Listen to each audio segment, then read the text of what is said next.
Sure, let's go. Don't be so immature. Dorothy Jane, the very first date you go on in your entire life should be with me. Why? Because I am obsessed with you. Jason, could you just give me 1 second, please? Change your mind, right? You're making the right decision. Let's stitch the egghead and work up a sweat. That is grotesque, Kirby. I am going out with Jason. Don't kiss him. You are wrecking my first date. I'm trying.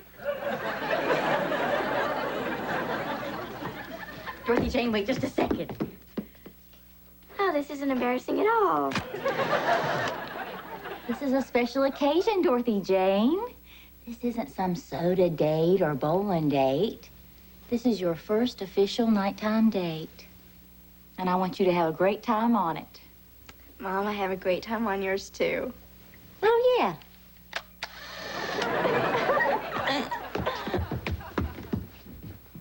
Isn't that beautiful? No.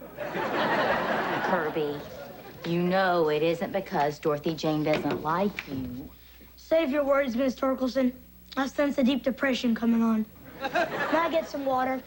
Intense stress dehydrates us Scroggins men.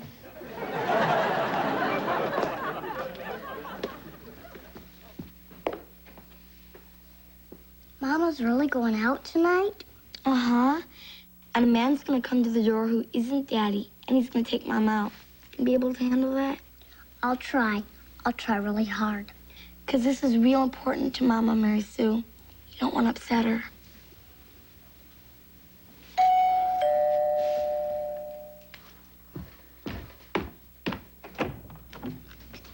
Hi, I'm Michael Turner. You must be Millicent.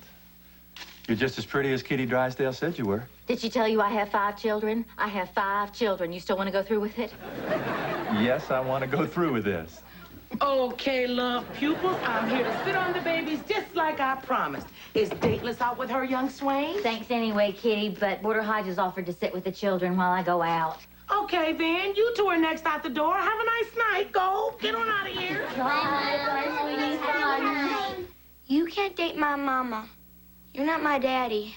Ruthann? I don't want you to go out with him, Mama.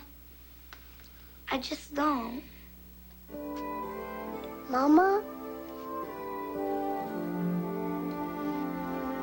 What would you suggest I do now, Professor?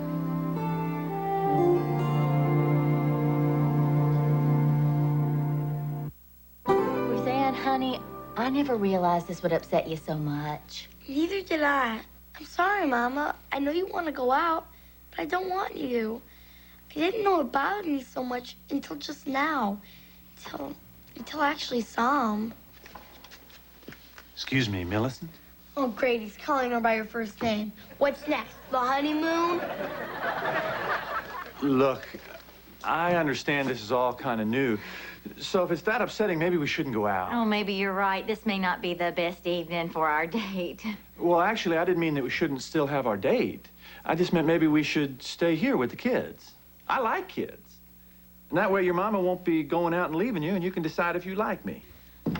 Is that your four-wheel drive out there? Sure is. Guy seems fine to me. Michael, if I could have just a second.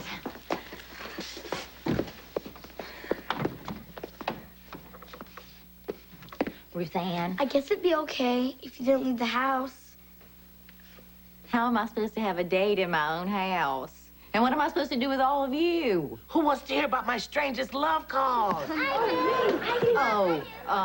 G-rated. And this was the largest trout that ever been caught in the greater Veneta area. Michael, I see you've met Border Hodges. Yes, I've been entertaining your guest with one of my angler stories. Now I assume you'll want to be getting on with your date. Unless you'd like to hear another fish story. Thank you, no.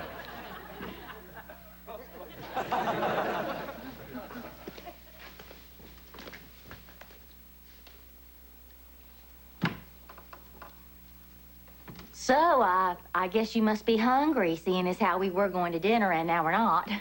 Don't want to put you out. So you're not hungry? Starving to death. Me too. Let's see.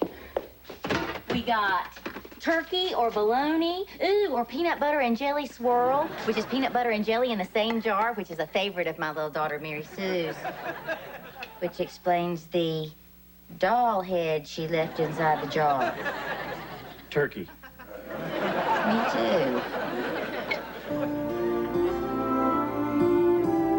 And so Hansel and Gretel were walking through these woods, and they're dropping these little pieces of bread behind them. So they can find their way home? You heard this. It just seems so obvious. Well, don't snap my head off. I didn't make this up. You don't like this story. You blame the Grimm brothers.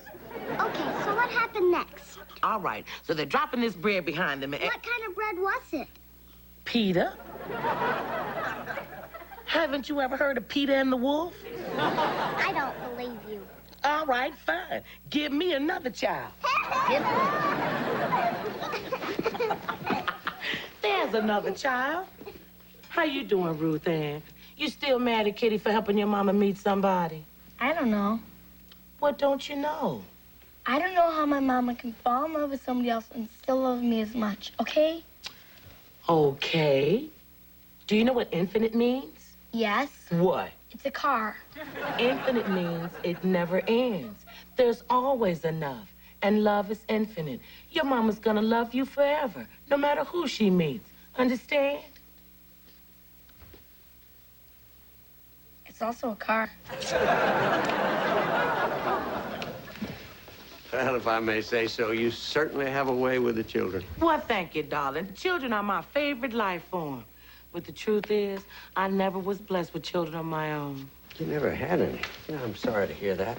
Well, it was discussed off and on through my 3 marriages, but it seemed like either I wanted them and he didn't, or he did and I didn't, or we both did, but we were divorced and not speaking. Well, I certainly hope you find the things that you want in life. I hear that. Coming here to this house, I see what I've been missing all my life.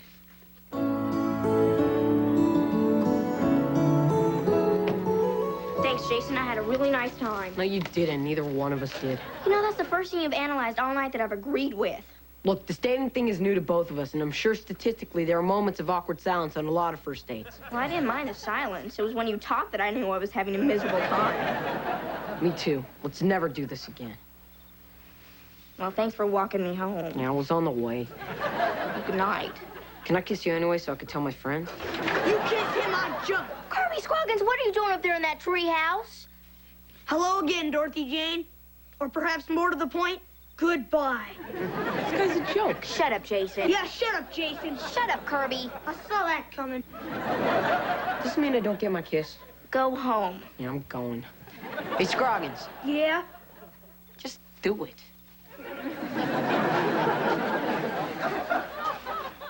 Kirby.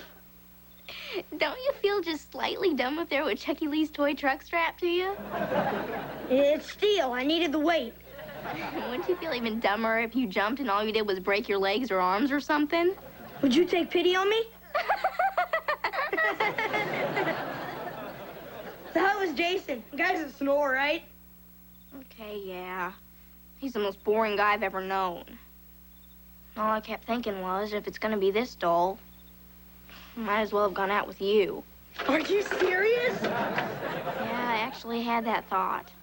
All right! Ow! Get off of me! When I got divorced, I thought my life was over. One day you have a wife and kids and a place to come home to, and you're thinking, this is as good as it gets. And you think it's always going to stay that way. Mm-hmm. And then one day, without really understanding what's happened, you just cut loose, floating again. Oof. So you find yourself calling somebody on the radio just to have somebody to talk to. And after you hang up the phone, you say to yourself, oh, my God, I just called the love professor. What did she tell you? She said that I was a nice man and I ought to get off my butt and start dating again. Because nobody deserves to have a lonely life. Well, she's right. Just like she was right about how I should have a date. Because it is wonderful just getting to know somebody again.